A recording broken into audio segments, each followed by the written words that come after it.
too. Yeah. Yes, that's correct, Diana. So sorry guys, my voice is shot.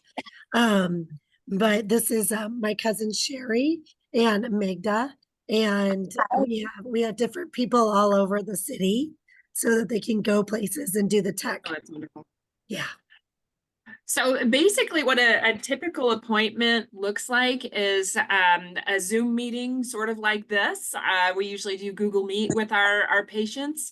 And we'll ask them a few starter introductory questions, trying to get an idea of if they're comfortable with hearing aids or not, what's their hearing health history, if there's any red flags to them wearing a hearing aid. We do all of that stuff prior to shipping the hearing aids.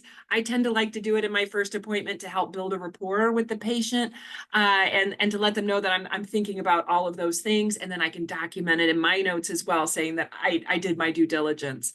As a rundown for each appointment, once we've done our case history, we'll do otoscopy, which is a fancy word for looking in their ear. We'll help to pair their hearing aids up to their phone. We'll do a hearing test, program their hearing aids, give them a little bit of training about how to take care of their hearing aids. We keep that very minimal at the first appointment, since there will be another appointment about a week later. And then we schedule our follow-up appointment. So that's basically a rundown of what you should expect for each appointment. If at any time you guys have any questions, wave the white flag and interrupt and ask me. I'll be happy to go over any questions that pop up. So any questions so far about what to expect when you go on site? So the patient should have received a kit of information. Within that kit, they should have a little gadget that looks kind of like this. We might be changing this gadget into something different, but for right now, this is what we're using. And this is the otoscope. And we'll use that to look inside of their ear. How we do that is the patient will have an app on their phone, and you guys might want to put these apps on your phones as well in case there's a technology flub up. You can say, that's okay, we don't need to use your phone, we'll just use my phone, I'm good to go. The app is called USEE. When you go to look that up, there's more than one option for that. You'll see a UC plus. You want the one that is a USEE, and it will look kind of like a camera lens with a blue border around it. Okay, so first thing we do is we hook, just like what Stephanie's got there, that little blue with the black bullseye in the middle. That's the app that you're looking for. So I usually walk my patients through this on the camera, and I show them, here's your camera that comes in your kit. It will have a little seat belt on it. I tell them to go ahead and undo the seat belt so they'll have some slack with that. They'll also have another cord that comes in with their kit. Mine happens to be black. Theirs could be white or gray or black. They'll use the USB end of the cord to plug it into the only spot that fits on the camera. So it will plug right into this guy right here. The other end of the cord will look like a micro USB opening, and we'll use that to plug into the patient's phone. They will likely need an adapter. There's adapters in the little gray pouch, one for iPhone and one for Android. So once they connect that little adapter to their cord, they'll just plug that in to the base of their phone, right where they would have normally plugged their charger in. So there should be a cord that attaches those two devices together. I've had patients try to plug this cord into their computer or laptop. It doesn't work that way. It's got to go through the phone. Okay, so once they get everything plugged into the phone, the next thing I show them is how to turn the device on. And both Dr. Annie and I will be doing this. You'll be there with us. It's just nice for you to kind of have the opportunity to see this at least before you go in, so you're not totally baptized by fire. There's a button on the side, or two buttons on the side of the little camera gadget. They'll hold down the round button for about 2 or 3 seconds, and the bright blue light will come on. And you can see that I've got 3 out of 4 of my lights are glowing. If it turns off right away, it means that this doesn't have any power to it. And we ran into that with one of our patients earlier. There's a way to charge up the gadget. There's an opening on the side, and that's where that micro USB plug would plug into. And then you just plug it into a power source, let it charge up for a few minutes. and then it will have enough life in it to get us through our appointment. Most of them should arrive fully charged. It's rare that I'll get one that's not charged up. So that was kind of the unicorn that we had in our appointment. All right. So once their camera is turned on, you'll ask them to share their screen with you. And this is the most challenging part for most of our patients on how to share their phone screen, because we don't do that on a regular basis. So in order to share the phone screen, what they'll do is usually tap their phone to wake it up. And then they'll see the little icons that are below our videos. You know, for our Zoom meetings and our Google Meet, we'll see like a camera and a microphone. So we can either mute the camera or mute the microphone.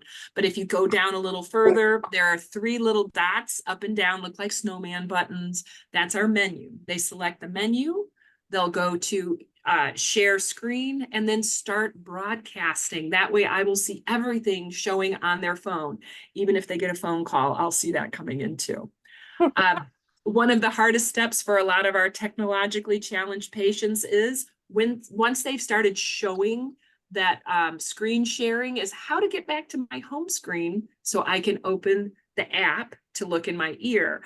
They may need a little help either with Android or iPhone. For Android, there's that little kind of roundish, squarish button in the middle of the little icons. You just tap that and it will take you to your home screen.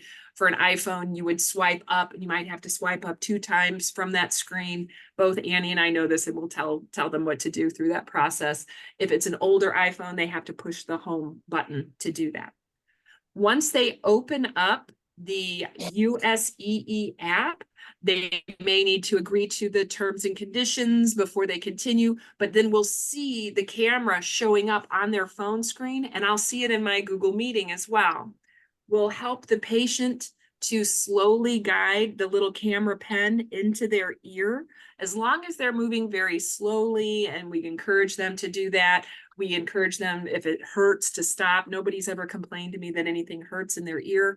And our goal is to line up the picture of the eardrum directly in the middle of the phone.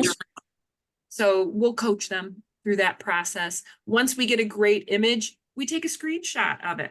Something that may help some of your team members would be to Google video otoscopy or eardrum images and just look at a healthy eardrum. That way you can kind of see what we're looking for. You won't need a diagnosis. It's just going to help you to help the patient find it on their phone screen. Once we get a picture of each ear, then we're done with all of that camera business. They can package it all up, make sure you turn off the camera and power it down so we can use it again in the future. At that point, I typically go right into pairing their phone with them. Since they're already sharing their screen, it makes it a little easier for me to walk them through the steps. We typically work with 2 different manufacturers, so that pairing process might be a little different from manufacturer to manufacturer. It's also different from iPhone to Android phone. It's really a challenge for me to work with some of the Android phones. I'm not used to them. I've been an iPhone user. So I can give them the directions for the iPhone with, you know, one arm tied behind my back, my eyes closed, and standing on one leg. But the Android ones, it's a little different. Every Android is a little different when it comes to their capability of pairing up. I'm going to pause and ask, are there any questions so far about what your role is going to be? No. I see you guys as an extension of our hands, basically, to help out and to be a face for Earlux. And that allows, you know, the patient to have a little more comfort. And it's, I believe it's a requirement from their insurance to have that face-to-face connection. So that really is instrumental in our process. But for most of our patients, we do this without an extra set of hands. So it's kind of nice to have that extra set of hands to help us out as well. When we go to pair the phone, there's usually a few steps that are involved, and mostly patients are very good soldiers, and we just boss them around and tell them click here, click there. Every now and then we'll get a patient who has a great deal of difficulty either following the directions because they simply cannot hear to do it, or there's a fear of technology and a challenge involved there, and they become overwhelmed. A good tip would be to make sure to have a good tip would be to make sure, oh, am I missing something? I heard somebody talking. Okay, never mind. A good tip would be to make sure to have your own personal cell phone fully charged before you go to these appointments in case we need to call you as a backup. We can always text within the meetings and ask you, hey, give me your cell phone number. I'm going to call you real quick. And we'll use your phone to communicate better. You also might act as an interpreter for the patient and repeat the things that we say. It's easier to hear a live voice in the room than it is to hear something through a speakerphone sometimes. One of the hiccups to the giddy up when we pair up the hearing aids to the phone is that everything that we're saying is now going to be streaming through the phone. So it'll look like we're going like this. And we're not, we're really talking. It's just all going through the hearing aids. So there's a way to disable that in your phone, that streaming process, so that we can continue to be heard. And we'll walk you through those steps when the time comes, but it's basically as simple as disabling your streaming to right and left. And you'll see that pop up on the iPhone. Or another option is to help the patient get the hearing aids in their ears so that they can hear us talking to them and walking them through those steps to do it themselves. And that's usually kind of a fun thing and exciting.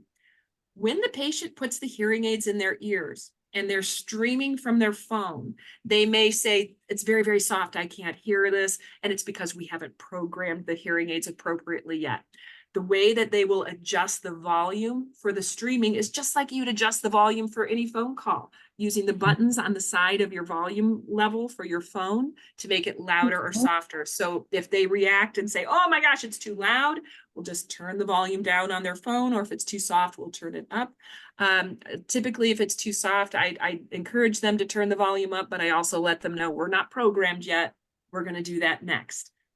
So once we have done the otoscopy and we have paired up to the phone, we'll have them get the hearing aids in their ears. And this is another place where you guys will be really, really helpful. Have either of you gotten the opportunity to work with hearing aids or help somebody put them in their ears? No. Okay. Baptism by fire. I love it. Most hearing aids are kind of like this. Okay. And each hearing aid is color coded, so we can tell righty from lefty. The right hearing aids will have a red mark and the left hearing aids will have a blue mark on them. So on my hearing aid, if I look at the inside spine, you can see that little blue dot on there. That tells me it's for the left ear. The other place that you can look for that is under the dome skirt. You'll see that it has a blue band on it, along with a number and a letter. The number corresponds with how long or how tall the wire is, and the letter tells me how much power is in it. So the one that I'm holding here is a 2M, so that's a 2 medium power. You might have some that are a 3P or a 1LP or a 1S, and that will basically give us an idea of the power level. The audiologist can see all of that in our software, but we may ask you, hey, can you look under the skirt of the dome and read the letters that you see to me if we need help with any of that? So to put the hearing aid in the patient's ear, we like to have the patient do that themselves, but if they are apprehensive or they're struggling, by all means, help them out. The banana-shaped part will go behind the ear and sit next door to where their glasses are if they wear glasses. The little rubber cap is going to go down inside their ear now, but it's going in very deep. If I turn my ear towards you, you might be able to see that little rubber cap, that little rubber cap is deep down in my ear. I always tell my patients the deeper it sits, the better it's going to sound, look, and feel. The little wire should be in front of the ear and very flush with the side of the face. If the hearing aid is kind of bow-legged like so, the patient's still going to hear from it, but not like they should be. It should be deep in the ear and flush with the side of the face. One of the things that I'll ask my patients to do is to hold their phone up to their ear so I can take a look myself and make sure that it's in there correctly. I would also encourage any of your team, if they're not sure of something, I'm not sure if this hearing aid is in their ear right, go ahead and ask. Say, hey, Dr. Annie, hey, Dr. Diana, I'm having some trouble sure that this is in the patient's right. Do you mind if I show it to you? Absolutely, show it to us. That's what you're, our eyes as well as our hands. So if anything looks weird, tell us. Do you think I'm hitting all of the spots so far, Stephanie? Do we need to go over any additional steps?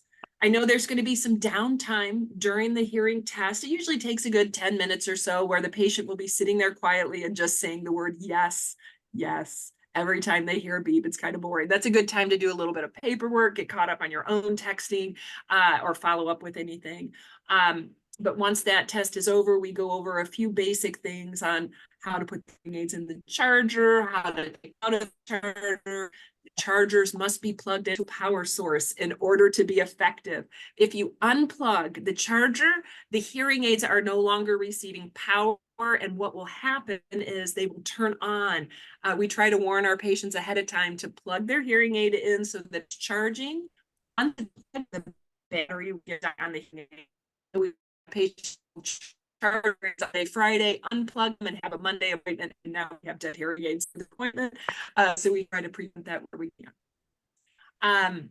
So go over some basic steps of care and maintenance. Another thing that patients may ask you about is the little buttons on the back side of the hearing aids. Most hearing aids have a button. Not all of them do, but on the one I'll show you here,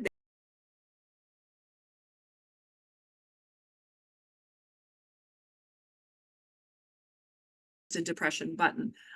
If patients have dexterity issues, we may ask you for some hand over hand assistance to help them find their buttons or push their button on their hearing aid. So be comfortable with, being close to a patient or touching them where their hearing aid is or on their ear. Some other good rules of thumb to keep in mind are during COVID season, wear a mask when you're getting close up by a patient. If those are the rules of the facility, follow those rules. You might even ask them when you get to their apartment, if you're going into an apartment area, ask, hey, do you mind if I wash my hands real quick before we get started? That's another good rule to follow. Otherwise, be courteous, pleasant, and on time. Those are the best things that can happen. Sometimes if you're not on time, that can happen too. Have a way to reach our audiologist. So Stephanie, make sure that we know how to get in touch with either Annie or myself through Just Call, and have our text numbers where they can text us and say, hey, I've ran into traffic. Life happens. It does. So make sure that you talk to us and let us know what's going on. Sometimes we can start without you. Other times we'll say, you know what, we're going to wait for you to get there. While you guys are rookies, absolutely. I feel it's important that if we can and our schedule permits it, to wait for everybody to be on board so we go through it together so you get the full picture. Once you get to be an old pro, yeah, we'll start without you. All righty. Any questions? Oh, I see something in the chat. Oh, I did. That was between me and Megha. That's something else. Never mind. I'll ignore that.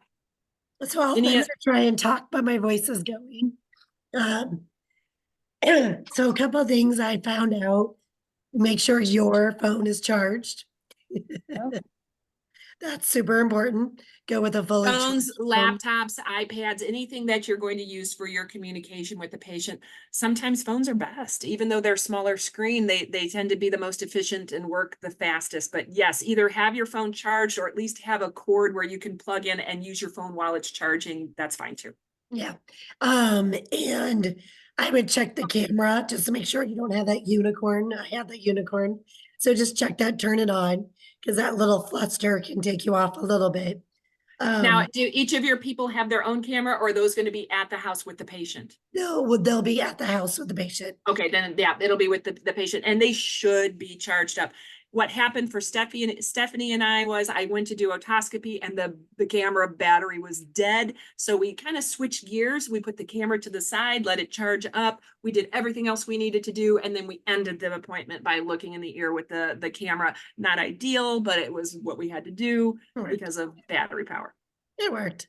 And then my other thing, could we do an example on the apps to let them see what it looks like? For sure. Okay. Do you have a camera with you? Yeah. Okay, then we're going to use your camera and we'll look in your ear. And that's kind of one of the most technologically challenging parts of the appointment. And really, it's just the sharing of the screen. That's a challenge.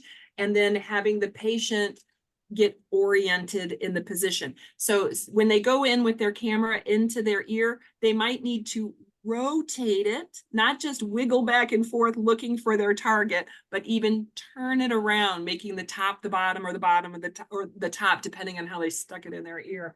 But for the most part, Annie and I will coach them through that process. Sometimes the patient can't hear our coaching, so having you guys help out is wonderful. Every now and then we'll get a patient who really struggles with holding the camera themselves. And that's where you might step up and say, you know what, why don't I hold the camera for you? And again, this is all based on your comfort zone. Your audiologist will talk with you about that as an option. If you are not comfortable in doing that, just say, hey, I think maybe we should pass on this and do it at a follow-up, or have her own doctor look in her ear. That's fine. It's super easy to use. They sell them on Amazon, so there's nothing, you know, super special about them. But it's a really cool gadget to have at home too. So how did you guys get involved with Earlux? I don't know if, can you hear me? Yeah. I'm like super Okay. new to this. Oh, go ahead. I'm sorry.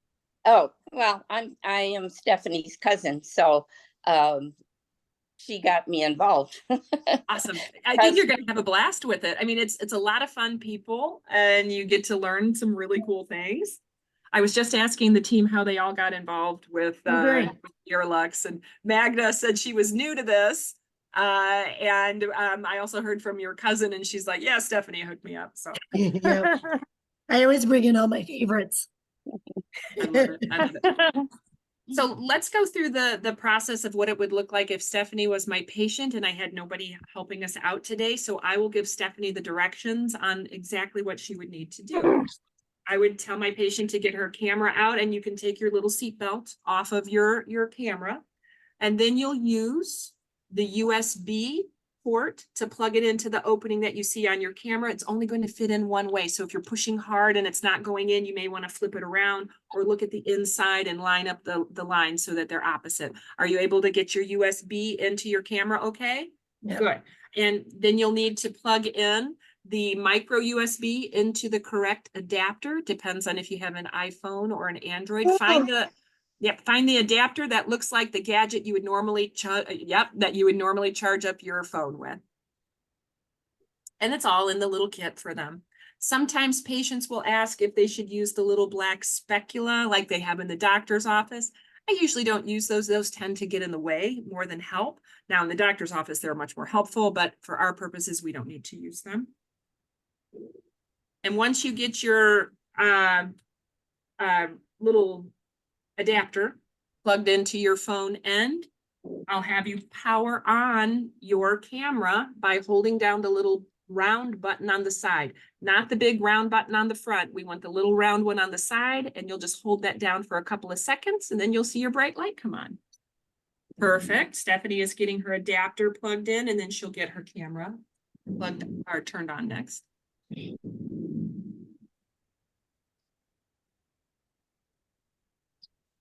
Beautiful.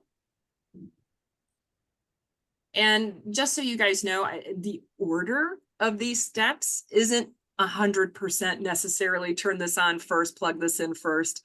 Just as long as they all get completed, we should be fine. The next thing, Stephanie, you're going to do is you're going to share your screen with us, and you'll do that by going in your Google Meeting. You'll tap on your phone. Oh, is your phone in our Google Meeting, or are you on a different device? No, I'm on a different device. So you need to get your device in the Google Meeting so that we can see on the screen all of the things. So Do you want to, are you on a phone or on a computer on your other device? I'm on a laptop. Okay, yep. Then Yeah. you'll go ahead and add yourself to the Zoom meeting on your phone, but then things are going to sound a little bit weird because you've got two different devices. Okay. So you may want to mute mute one of them and turn the volume way down so you don't hear us Right. echoing.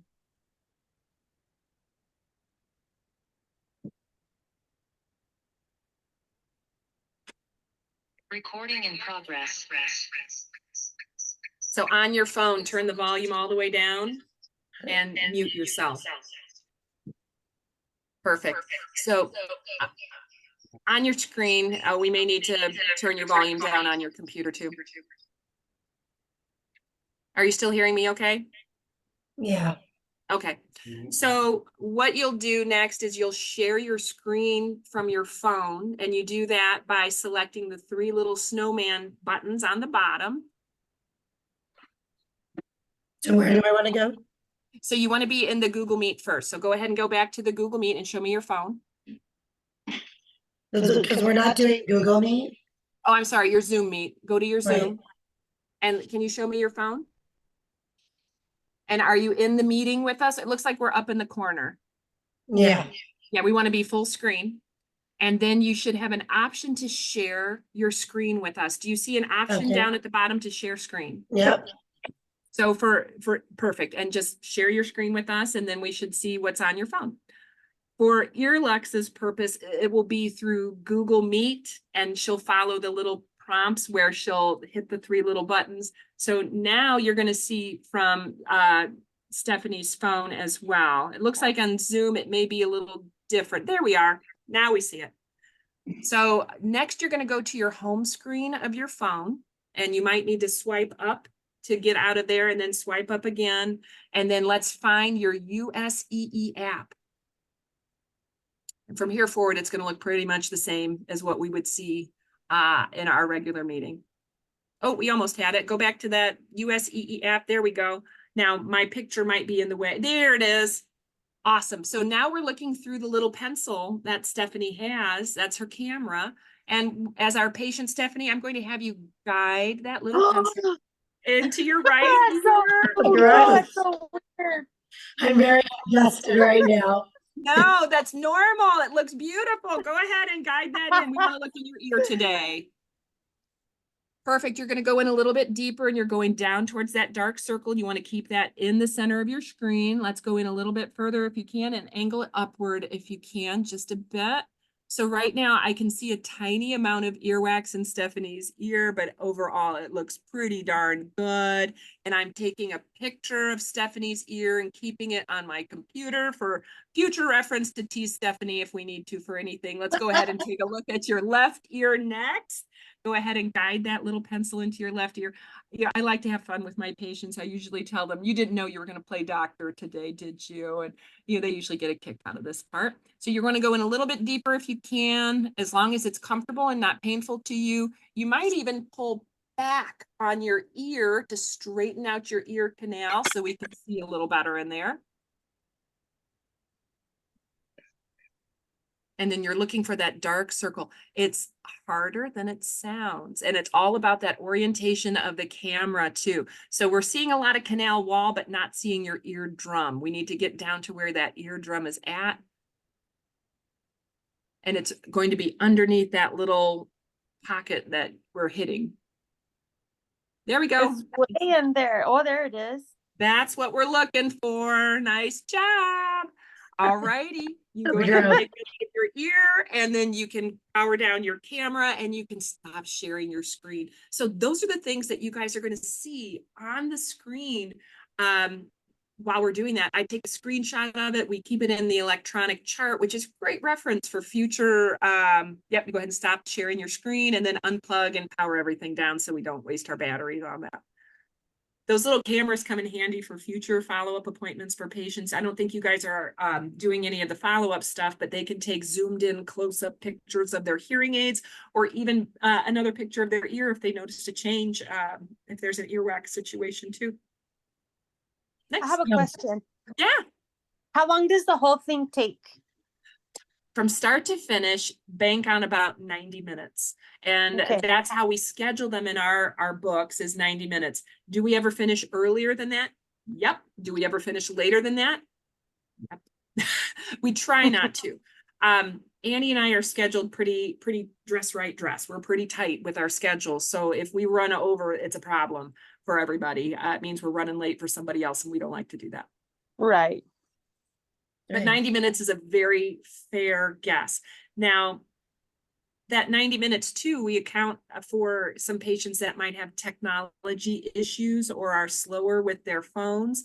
The ones that are super fast with their phones, I can get them done in about an hour, maybe an hour and 5 minutes. The ones that are super slow and it takes multiple times to help them get connected, and oh my gosh, you don't know how to close any of your phone apps. Let's walk you through that. What do you mean you didn't install the apps before I got there and the hearing aids are dead? That's going to take 90 minutes. And unfortunately, sometimes at that 90 minutes, we don't finish everything that we need to finish, which means we're going to have another follow-up appointment. So it's rare that we'll say, you know what, we're going to go an hour, an extra 15 minutes past our time. Instead, we're more likely to say, you know what, it's time that we reschedule the rest of this appointment at a follow-up. The good news is you've already met your face-to-face requirement for insurance. We had our face-to-face visit. We can do the follow-up without the additional hands. So I think that it shouldn't be a huge deal if we're unable to finish. Okay. Make sense? Good So question. I have another question. I have Yeah. one more question. Like, I feel like I need to check my hearing. I think I have some hearing loss. It really had problems hearing. When I was a child, they put tubes inside my ears when I was like 3. And I don't know, I don't call it selective hearing, but I kind of feel like I do need to check my hearing. How would I So do we that? have- Would I have to go through my primary? No. Or like, how does it work? So they should be, all of your squad, Stephanie, should go through the whole process of doing a hearing screening on Shoebox. Is that something that you can show them how to do offline, how to get onto the Earlux page and do a hearing screening to see what your hearing level is like? And you know what, if there's any hearing loss that's present, I'm sure that we can work out something where we are doing a more comprehensive hearing test once we determine that. You can go to your primary care physician, you can go to a local audiologist, or you can follow up with Earlux. If you're interested in treating your hearing loss, that's where Earlux would come into play. But if you're just looking for medical reason, getting a baseline, and since you're part of our family, I'm sure we can get a hearing test for you, but that might be better served locally with your local team. Make sense? Okay. Yeah, definitely. Yeah, I'll teach you how to do all of that, Magda. So Yes, absolutely. Yeah, you're going to I'll want to be be the very, first client. you're going to want to be very comfortable and familiar with the hearing test. Yes. Yeah. Cool. There's a lot of different ways to do hearing testing. The way that we do it with our patients that you'll be seeing is actually through their hearing aids. They'll have their hearing aids in their ears and we'll be controlling the hearing aids. They'll be presenting tones through the hearing aids that are super soft for the patient. They'll just say yes every time they hear them. With the shoebox testing, you'll either have headphones or earbuds and it will be through the computer. They'll be presenting tones for that test. Great. Is it helpful for us to upload the other apps like True Hearing or any of the other apps and have them handy? We ultimately want to have them on the patient's phone. Okay. But here's a case in point where we might see a patient who doesn't have a cell phone, doesn't use a cell phone, doesn't want a cell phone, has a cell phone that's from like 1999 and or some issue where the hearing aids will not connect. We might temporarily for that moment use your phone to do the hearing test, program the hearing aids, and then disconnect you from the patient's hearing aids so that you're no longer connected. The patient would not have any control over their hearing aids other than through a little button on board. And that may be what they want. Most of our patients do have cell phones and we just use the cell phones that they have. Downloading the True Hearing Signia app and Resound Smart 3D app are kind of cool because you get to see it. I know on the Resound one, there's a demonstration mode where you can play around in the app and see all the cool things that it does. I think the more that your team gets involved in it, the more likely they are to want to download those things so they can play around with it in their own time and say, yeah, that's pretty cool. Okay. I've done the True Hearing, so I can show you guys what that looks like. I'll do the Resound. And is it the Resound Smart app? The Resound Smart 3D. I've got it in my Smart phone right 3D. now. Yes. So it's going to be this red one. I'll take pictures so you Okay. guys can see those. And then the Signia. Yep, the Signia app. Okay. And that's like a red box with a white S in it. And the Resound Smart 3D has a white banner across the top, a red stripe at the bottom, and a little stick figure human head in it with an arrow going around it. Okay. Okay. I'll share that with everybody. Okay, It cool. might be hard to see on mine. Yeah, here and here, but yeah. I have You're to in- angle it so hard. There's the Signia one and there's the Resound one. Okay. And do you think there's anything else we can do ahead of time to help us feel prepared or to Well, look prepared? one of the things that we do on our end, Is little S, right? that's the one. Yep. One of the things that we try to do, as long as time permits it, is we shoot a text to the patient ahead of time to tell them, get your hearing aids in the charger, make sure you install these apps, and that kind of helps to get things going. Another thing that might make you feel comfortable, if you're an early bird like me, and you show up 10 minutes early and you're there with the patient, you're waiting on your audiologist. If you know how to pair the hearing aids up to the phone, absolutely, that's something that you might start without us. Not your first appointment, not the first couple of appointments. And once you start getting more familiar with it, absolutely, we'll give you the green light to do those things. But until then, just get comfortable with the patient, talk to them a little bit, tell them how exciting today is. You're going to get hearing aids today. How exciting is that? Some other things that you might familiarize yourself with. There's the Lancet statement that I'll share it with you, Stephanie. I think I did before on how correcting your hearing loss helps you as a benefit. It's a huge health benefit for how well your brain will function. It impacts your independence later on in life. If you treat your hearing loss, it helps to improve your short-term memory. And those are great conversations to have with patients who might be apprehensive. I often like to tell my patients, if I'm seeing a guy named Joe, I'll say future Joe is happy with today Joe, because today Joe is making a very good choice for his health, and it will have an impact on you lifelong, where your hearing loss is now being addressed. You're going to have better hearing with less effort. And those are some great things for you to know about going into your appointment. Great. Any other questions for me today? Anytime that you've got staff, any of your team that has any questions, absolutely have them reach out to you first and then forward those questions to me. I think that's probably going to be the easiest way to do it, instead of, getting all helter-skelter with texts flying everywhere. I'll apologize in advance. I'm not in the office every day. I do live a life of a grandma once in a while and watch the kids. But for the most part, I'm pretty quick at getting responses to people and saying, okay, yeah, this is how you handle this. All right, great. And then I'll just mention, we haven't been using it for a while, but we do have an Earlux Facebook. If you're going to do more than just the tech, and I think most of you are, you can go to that Facebook, and Dr. Diana, Dr. Corey have some great videos, and they'll walk you through a little bit more of the hearing, just to give you some examples. Yeah, and that's it. Yeah. And then there's all kinds of training on the websites. Absolutely. And if you think of any missing spots from our video today, or anything that requires further clarification, absolutely let us know. Okay, great. Do you guys have any questions? All right, Christina has her first one on, I think it's Friday. And then Crystal, who's not on, has one tomorrow. And wait, does she have Thursday? I think she has tomorrow and Thursday. I think you mentioned there was one on Thursday and one on Friday. So your Thursday person is most likely going to be with Annie. The Friday person, I'm going to guess, might be with me.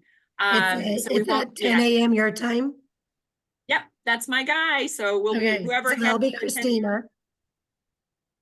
Awesome. So we'll be together on that patient, and yeah, it'll be great. I'll send a meeting link to the patient. I don't know if we need to send the meeting link to your team when we have our Google Meet, or just straight through the patient. We're only going to have so many texts, so I don't know if we could go ahead and add the text in on that. So Christina, do you have Google Meet capability on your phone? I'm honestly not sure, but I got to talk to Stephanie after this meeting. That would be a good front loading thing to do, is to have Google Meet on your phone, maybe even practice it one time. But if you're okay with Zoom, it's pretty much the same. And then having the USEE app on your phone, that would be helpful too.